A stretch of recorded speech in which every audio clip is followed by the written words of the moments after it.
Each generation is called upon to follow its own quest. And what is your quest? I must kill a man. Tell me, does this walking corpse have a name? Welcome to Should You Watch This with the Popcorn Priest, the weekly podcast where movie enthusiasts, current and ex-movie theater projectionists, new and old friends, and brothers once again take the time to talk about a movie that we just watched. Reunited. Just watched moments ago, and answer that very question: should or shouldn't you watch this? Cursed for eternity, no force in heaven will release them. No power on earth can save them. Ladyhawke is next.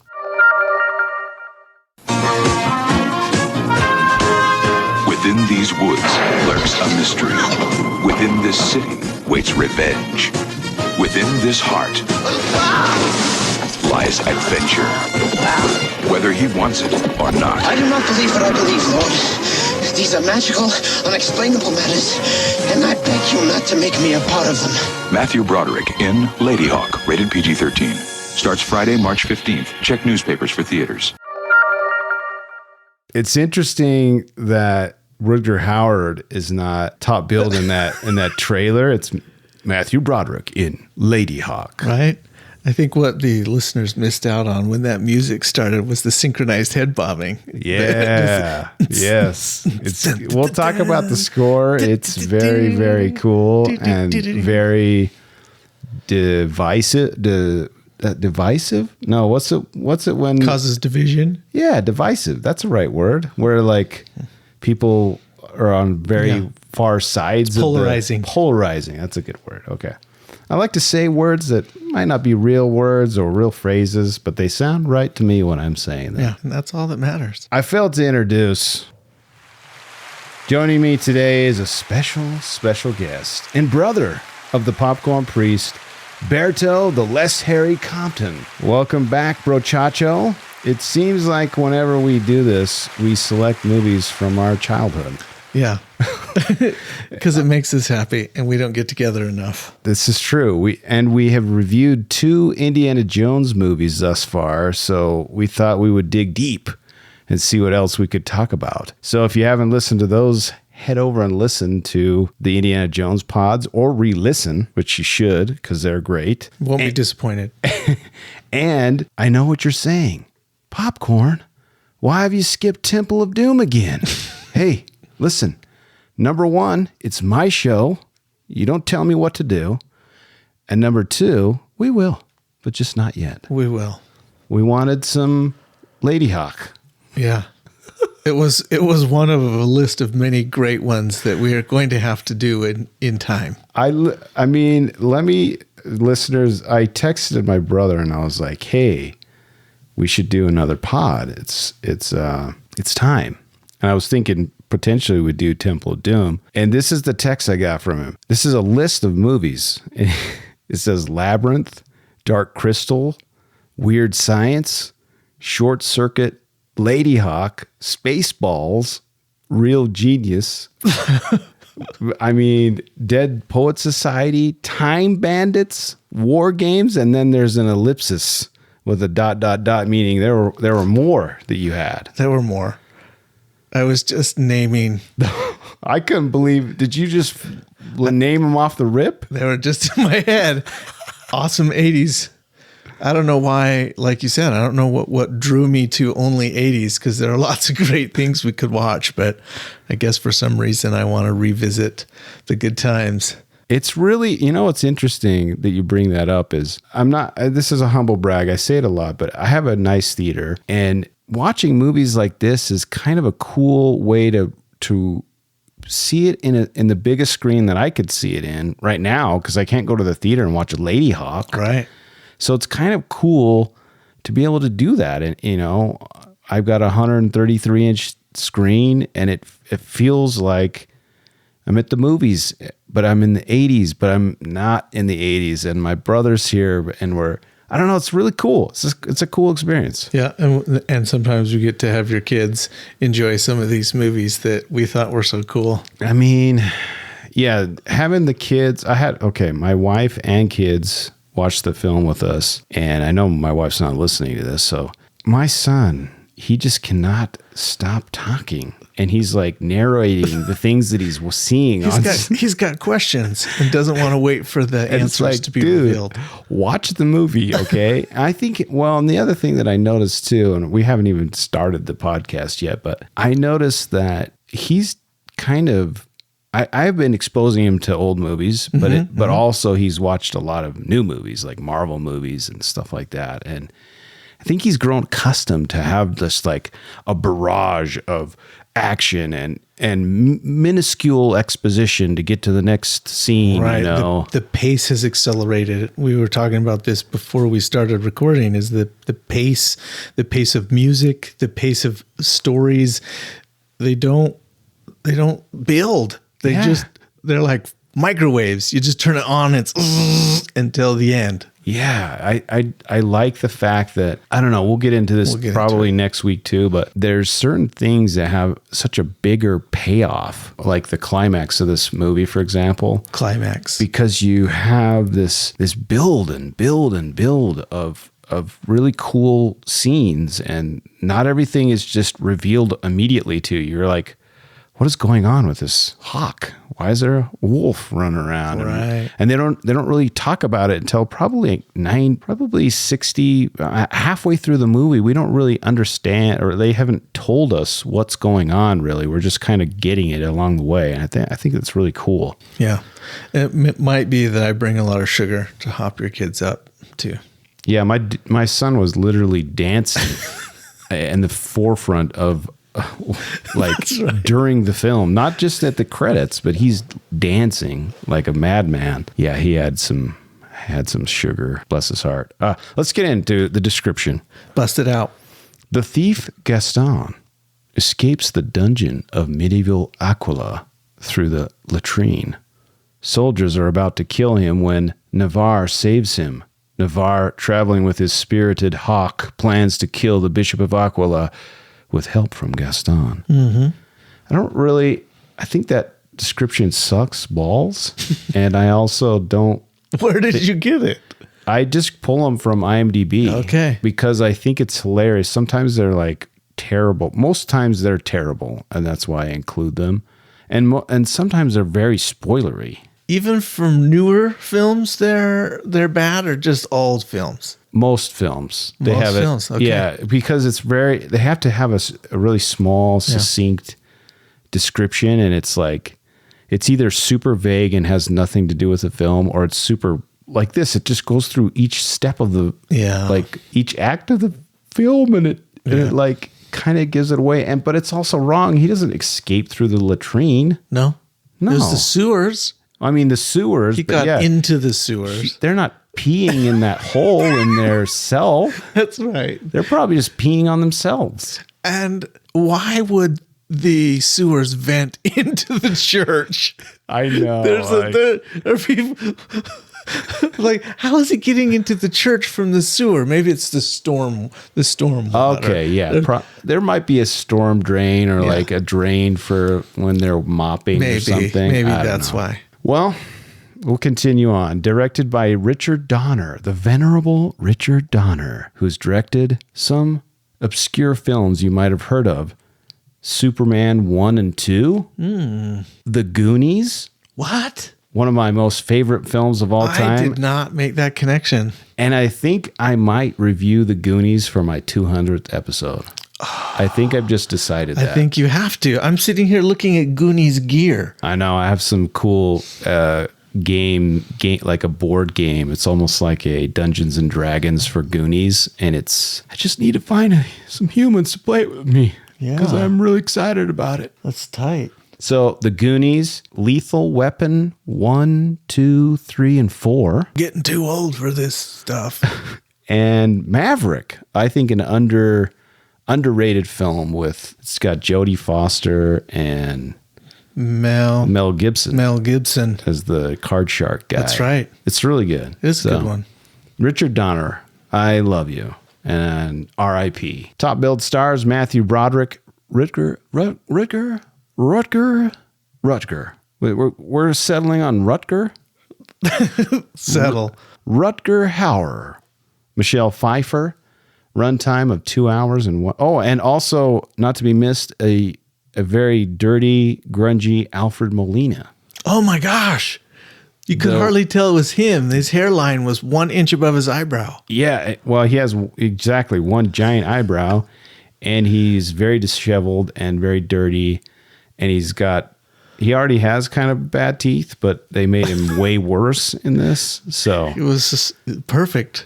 yeah, he had some really great, crazy cameos, like in Raiders of the Lost Ark. You're like, whoa, there's Alfred Molina trying to steal the idol from Indy, which is what we review as our first movie we review, which is funny. Isn't that funny? Runtime of 2 hours and 1 minute. PG-13. Genre on Rotten Tomatoes says fantasy adventure. However, IMDb says adventure, comedy, drama. Not fantasy. No, yeah, I feel like I like IMDb. I'm usually bagging on IMDb, but I think adventure, comedy, drama is really good. Mm-hmm. I like that. Or do you think we should be having fantasy in there? I don't think there's enough. There needs to be like a quotient, and there's no wizards. It's No. And we were talking about, some of that's all on set. There's no sets. Yeah, there's... Right? It doesn't seem like there's any. They're shot on site. There's a crazy thing that I'll tell you next week about the making of. But yes, 99% of it no is CGI. No stuff. CGI. Yeah. There's a couple of fades from one image to the other. Yeah. But that's it. So yeah, not very fantasy-y. Yeah. Well, and I think it's more, I would say, supernatural, because he makes a deal with the devil himself. Right. It's not fantastical. It's spiritual. There we go. So, yeah, I disagree. Rotten Tomatoes, you got it wrong. Speaking of IMDb and Rotten Tomatoes, IMDb gives us a 6.9 out of 10 from 50,000 reviews. Rotten Tomatoes, however, gives it a 65% from 26 critic ratings and 74% from 50,000 plus audience ratings. It feels a little low. Feels a little low. Yeah, I think so. Even with the nostalgia factor. Feels a little low. Yeah, I agree. And we're gonna see this when we go over the reviews, but people had some issues with the score. All right. Well, Matthew Broderick's lines in some of his one-liners in there, fantastic. Michelle Pfeiffer is so pretty. I mean, peak Michelle Pfeiffer. She's so pretty. And then you've got almost too pretty, to be honest. Like, I mean, they had to make her have this crappy haircut so that she could not be as pretty, so that we would believe that she. There were still some shots with the lights, and it was just her face. Yeah, she's very pretty. Yeah, and then you've got what's his face right off of Blade Runner. Yeah, Rutger Hauer. He was in his prime. I say Howard, but it's Hauer. Sorry. Hauer, yeah. He's from the Netherlands. Rutger Hauer. Rutger Hauer. The Netherlands. The Netherlands, yeah. Where to watch this? At the time of this recording, you can't stream this anywhere. But you can rent or purchase it from your preferred purveyor of digital media, or my favorite, buy it. Buy it on physical media so that you can always watch it whenever you want. You don't have to figure out which streaming service it on, or if it's even on anything, or you have to buy it. And by the way, when you buy something on digital, you don't own it. You are renting it. And if they decide not to host that show on that particular platform anymore, it's gone. That's right. So go buy it. Go buy it. And if you haven't seen it, I guess we'll get to that. Yeah. Should you watch this? Yeah, we'll get to that. Don't jump the gun. I'm a gun jumper. Don't gun jump, okay? But yeah, also, if you choose the highest tier of our Patreon account, you'll have access to the Popcorn Priest permanent collection. Go to patreon.com/Popcorn Priest for details. All right, this brings us to what has become almost more popular than Should You Watch This? Popcorn Reviews the Reviews. All right, in the past, my guests have changed their tune. They really like the whiplash of 1s and 10s. Would you like to continue with that tradition, brother? Or would you like to go all dirt and then the cream. How do you want it? All dirt.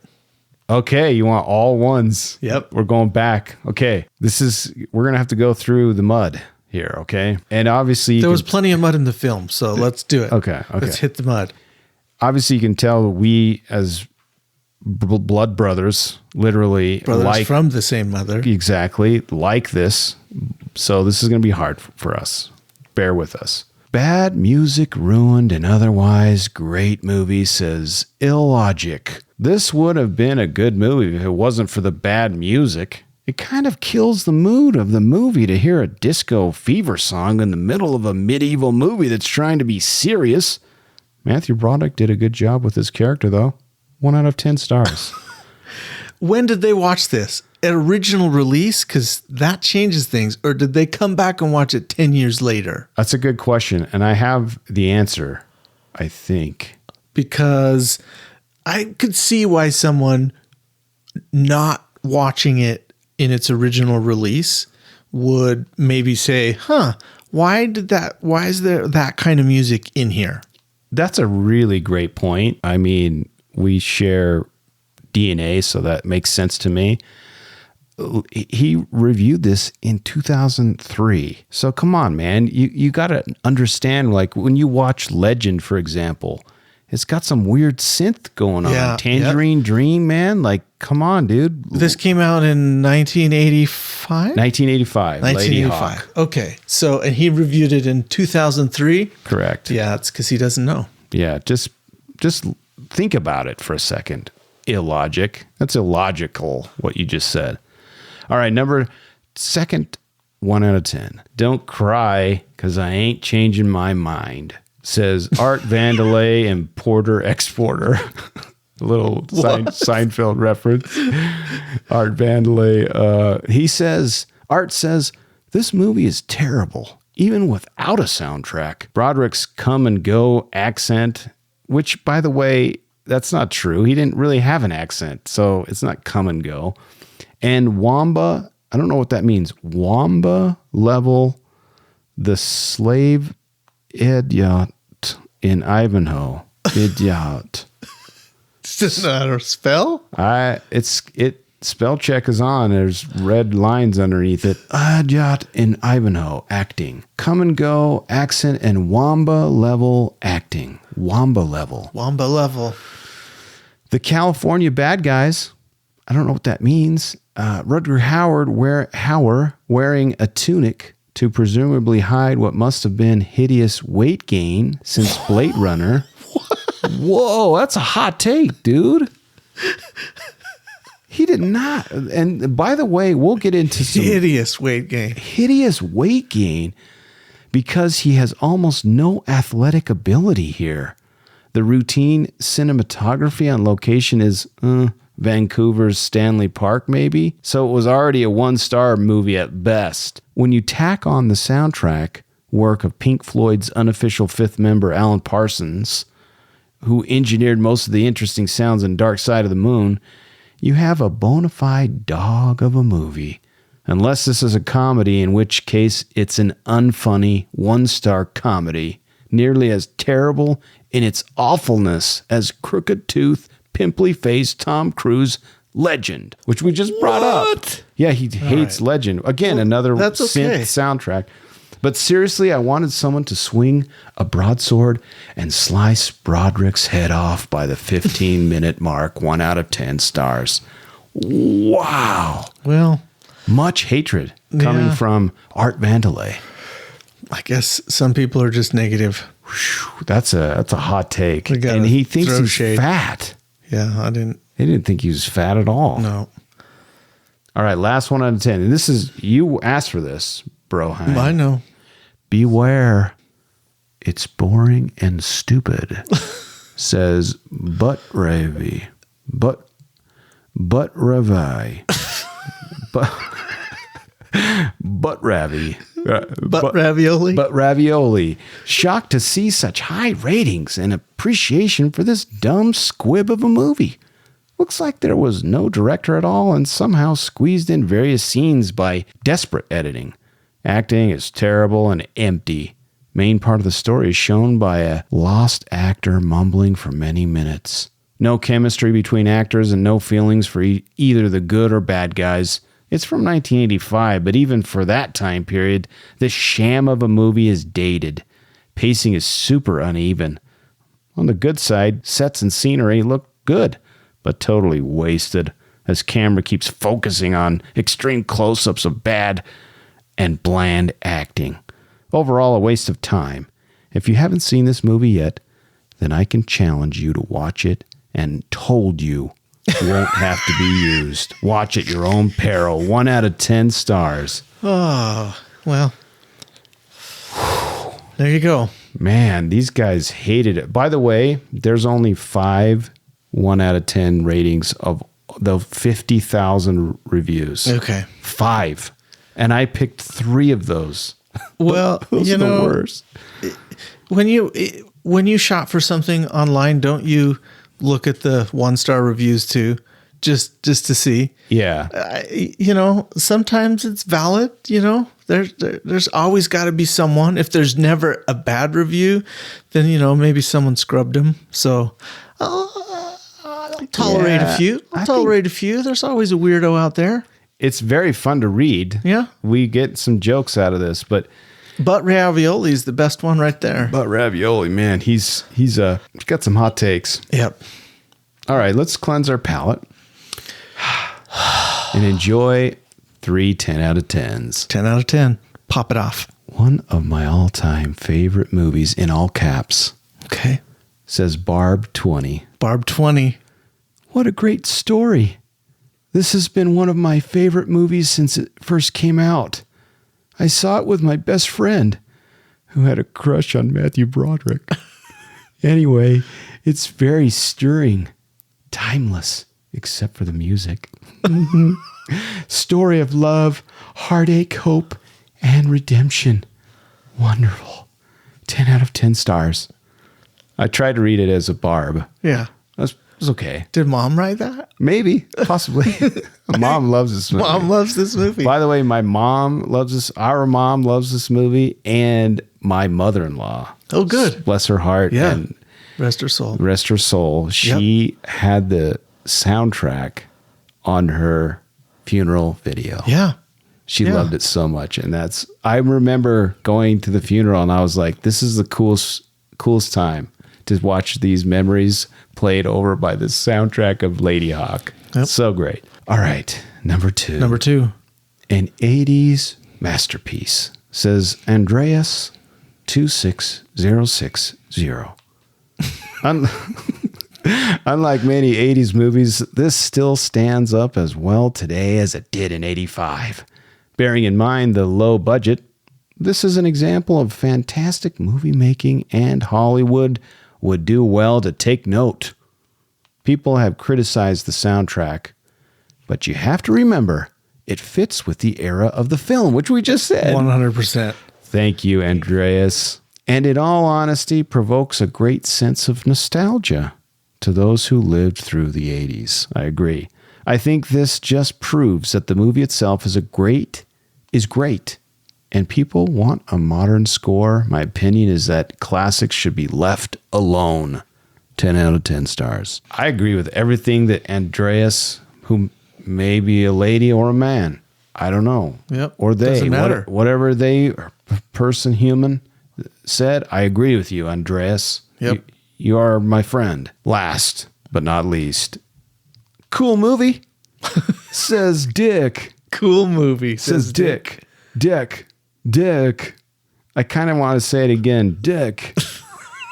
I thought it's DEKK. Okay. Kind of Dick. Dick. Says Dick.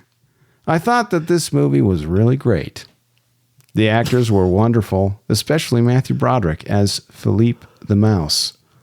Besides the fact that he has several different accents throughout the movie, which again, I don't see where this is coming from. The music, however, was so out of place it made me laugh out loud. During the fighting scenes, there was this happy, gay music that definitely did not fit the scene. All in all, though, I thought that the plot was great and the actors were wonderful.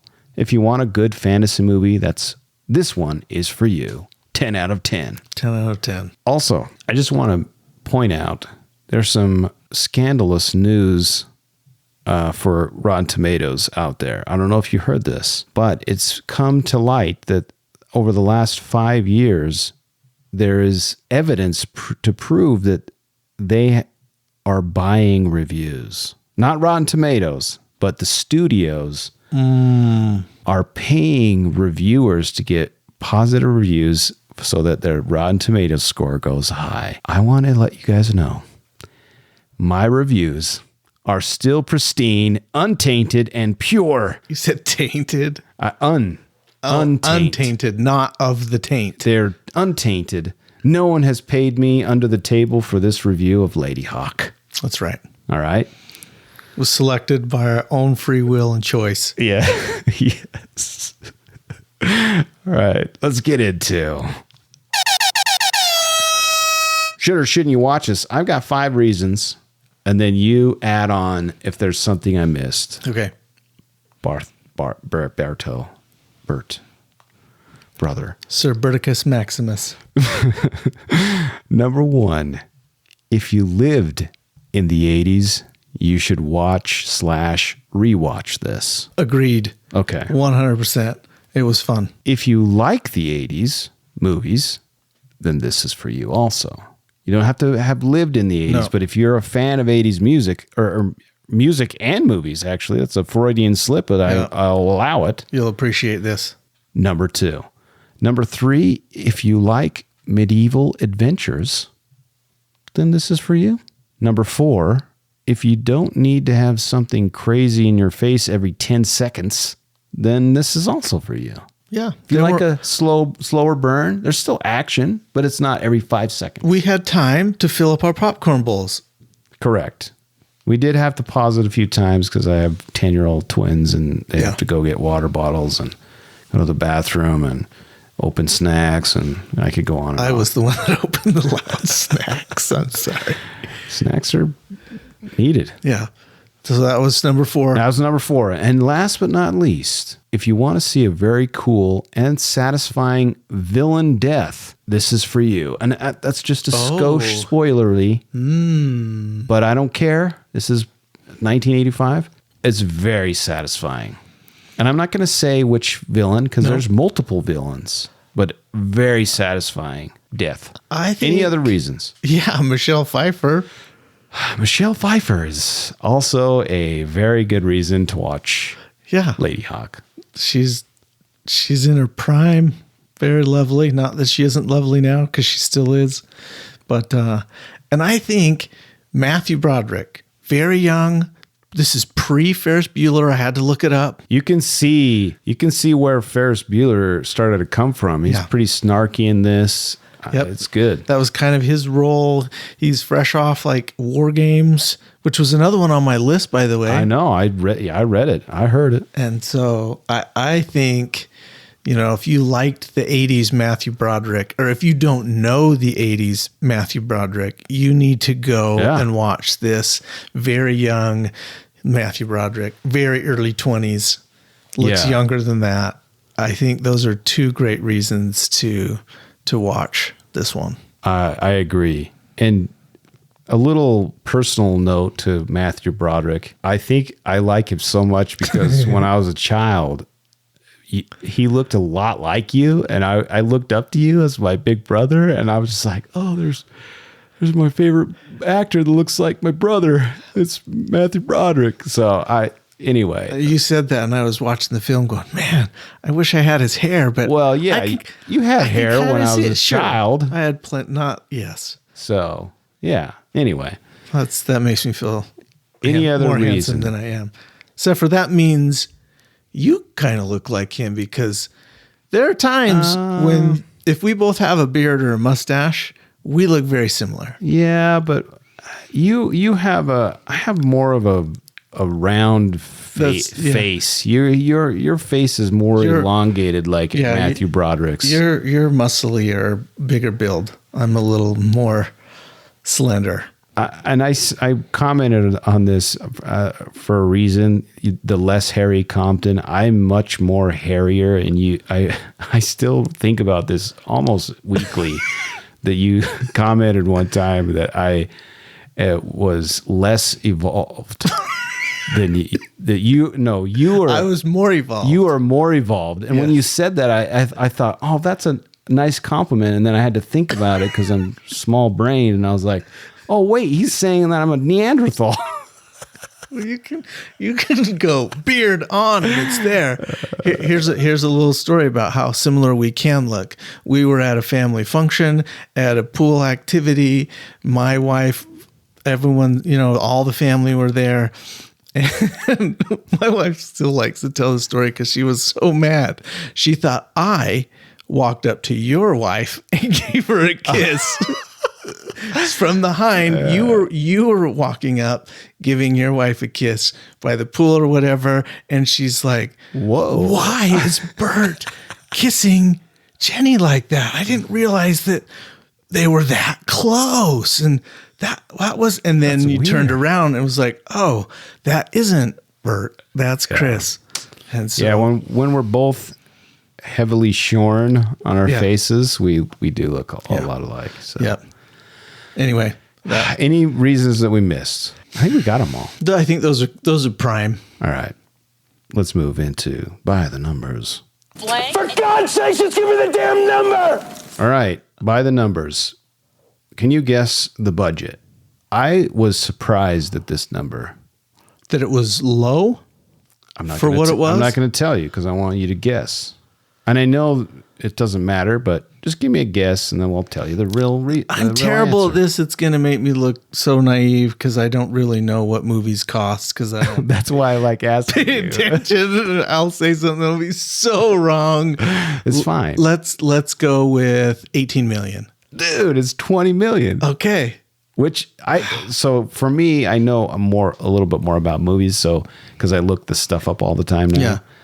20 million is a lot for in the 80s. Was it location shooting? Yes, it was. They were in Italy for most of the shoot. Okay. And this is the sad part.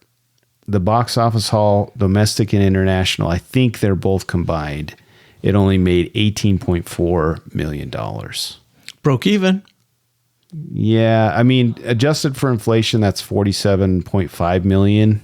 But even still, like, if you adjust the box office for inflation, you got to adjust the budget. So it would have been similar anyway. But I don't know. It surprised me because as a kid, this was an awesome movie. Like, we watched it all the time, I feel like. Is that because mom liked it so much? Because she felt like we could watch it as a family and there was never going to be anything bad?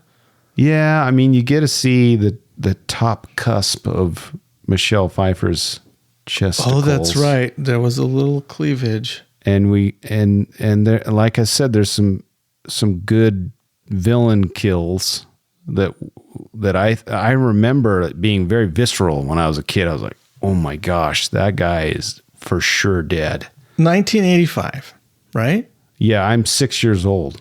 What was it competing with in the box office? Okay, dude, I looked this up because I totally wanted to know. I'm looking at this too. This is insane, okay? I'm just going to rattle off the top 20 movies of the top box office in 1985. And what an amazing decade to be alive, okay?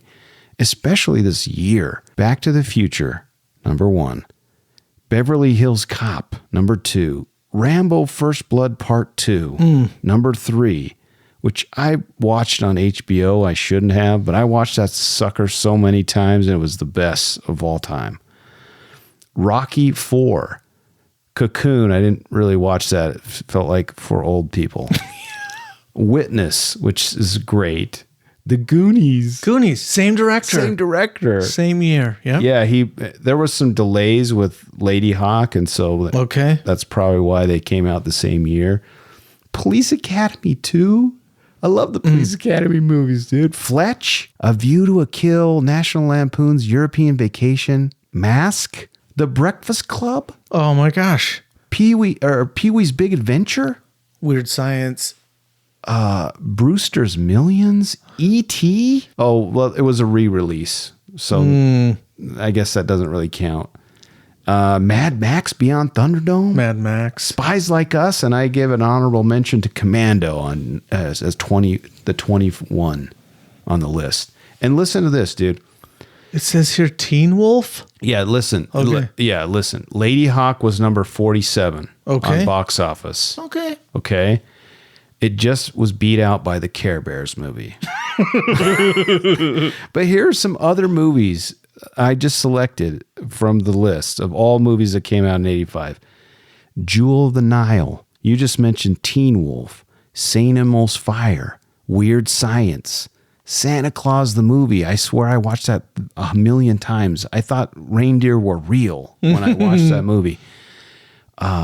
Legend. We talked about that earlier with Tom Cruise. Real Genius. Return to Oz, which totally messed with my brain. It was such a weird, creepy movie.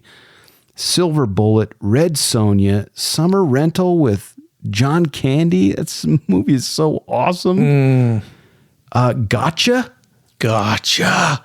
We have to watch Gotcha. Gotcha is so awesome. Such a Remo Williams, Young Sherlock Holmes. Young Sherlock Holmes. The Man with One Red Shoe, Clue. I mean, dude, all these movies I watched Spies Like Us. so many I times. loved that one.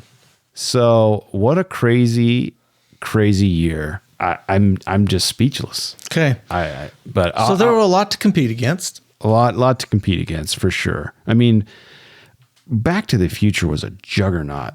I mean, $210 million plus. That was from international and domestic was 190. So, almost $400 million back in 85. It's huge. Anyway, let's go back to some numbers. You're gonna enjoy this. Okay, hit me. I did. Spike 2. That's why it's in the numbers category, because of number 2. Number 2. The Hawk, that was his name, Spike 2. Featured in this movie, worked in the Universal Bird Show until the year 2000. Whoa. They lived that long? That's what was crazy to me. When she was transferred to the National Audubon, is that Audubon? Yeah. Audubon? That's like birds, right? Audubon Society, and became an Audubon. It seems like I'm saying that wrong. Ambassador until she died in May 2007.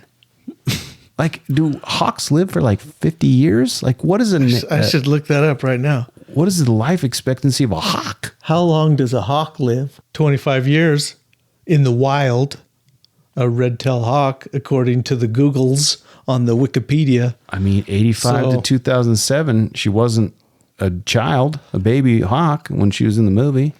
And, in captivity, I'm sure she fed well, taken care of, could live longer than that, I mean, 30 years, not unreasonable. They say another hawk was used for flying scenes and another to sit on Rutger Hauer's arm. One enjoyed Hauer's company so much it would ruffle its feathers when seated on his arm, making it look more like a chicken because it really liked hanging out with him. Isn't that weird? So anyway, 3 hawks and 4 wolves were used to portray the cursed Isabeau and Navarre. Okay. So, some more numbers. The last 3 that I have, and these blew my mind.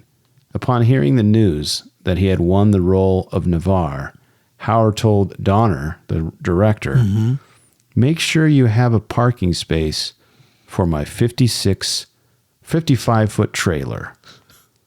Donner assumed Hauer was cracking a joke about the egos of Hollywood leading men. He was not. Hauer's pride and joy at the time was an epic motorhome that he constructed himself. Okay, of course he did. He drove it all the way across Europe, from his home in the Netherlands to the filming location in Italy. No one was quite prepared to witness this behemoth vehicle show up on set. He parked his 18-wheeler at the front gates of the studio headquarters in Rome. When Donner came out, he was less than thrilled, to put it politely. That's like a semi-truck. He drove a semi-truck. Like, what is in... Number one, I have not Googled it yet. What does this thing look like? I hope there's pictures of it because I want to see it right now. Yeah. And then what was in there? What do you put in a homemade trailer? Have you ever watched those on cable where you can like RV life and my big RV town? I don't know the names of them, but I don't watch. No one likes to watch television with me because I don't. When I sit down and watch TV, which is rare, I don't watch anything for very long. You're the Seinfeld joke where he says, men don't want to see what's on television. They want to see what else is on television. That's exactly right. I watch until there's a commercial and I change the channel. And so I regularly end up on one of these weird RVing things where they make these ridiculous $1 million RVs. And so, yeah, there's some rides out there. He had that Blade Runner money. So Blade Runner money. Maybe, yeah, I guess. Crazy. So crazy to me. Speaking of Rutger Hauer. He lost 20 pounds wearing the suit of armor, which is crazy because Mr. Magoo said he was fat. Yeah. Like, what the heck? He lost 20 pounds wearing the armor. That's a lot of weight, dude. Yeah. He was working out. Maybe the armor was what made him look so fat because he was wearing so much. Yeah. I mean, yeah, he must have just sweated all off. But that's crazy. Last by the numbers. By the numbers. There's a reason everyone wants to be a movie star. This blew my mind. And no wonder the trailer said that he was top billed. Okay. Matthew? Yes. While Matthew Broderick did have to put up with some mild discomfort and struggle with an accent because he was in the freezing water, by the way, he was more than generously compensated for his efforts. Lots of people get wet and cold at work. Think of fishermen, for example. That can be dangerous work. But they don't get paid.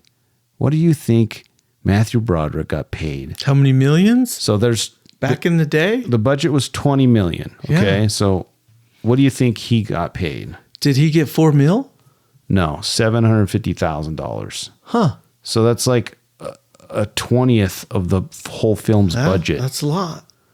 That's crazy. He must have had a really amazing agent. I was watching though, like he was really crawling through mud underneath in one of the scenes where he was climbing under with chickens.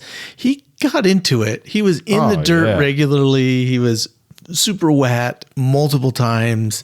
It's not like, he didn't work. And he was also wet. I read about this and I might bring it up again next week, but he got wet in that scene, but then later had to film multiple scenes wet, which means they had to douse him. Get him wet. Because of the previous scene where he was getting out of the water. So for like multiple weeks, he was just wet all the time. Well, good for him. Good for his agent. I mean, War Games was really successful. What is it? Do you want to play a game? Isn't that what it was? Do you want to play a game? It was like a speak and spell voice. That's right. That's why it was on my list, because I liked that one too. Oh, so good. Well, that's all the trivia. That only took us a few minutes. Yes. I mean, I had a great time. Yeah. So anything we missed before we move and say goodbye and come back next week for our spoiler zone and final ratings? Nope. All I'm saying is the horse. I have to say, there's a horse who trots the entire time. Like that's his very MO. Skilled trotting horse. It's beautiful. Your kids kept bringing it up. Why does the horse walk like that? Yeah, it's like an amazing horse. It must be one of those like. I mean, your Spanish. wife grew up with horses, has horses, and so I mean, she's like, that's very trained. Yeah, super trained horse. Yeah. Beautiful horse. Big Goliath. Yeah. We love you, Goliath, and your trots. Yep. Trot on, my brother. At this point, There may be some spoilers up ahead, so if you want to watch and then come back next week and join us for our breakdown of Sometimes I Love a Wolf from 1985. Do go watch it. Come back for the rest. Yes. I'm on the social medias.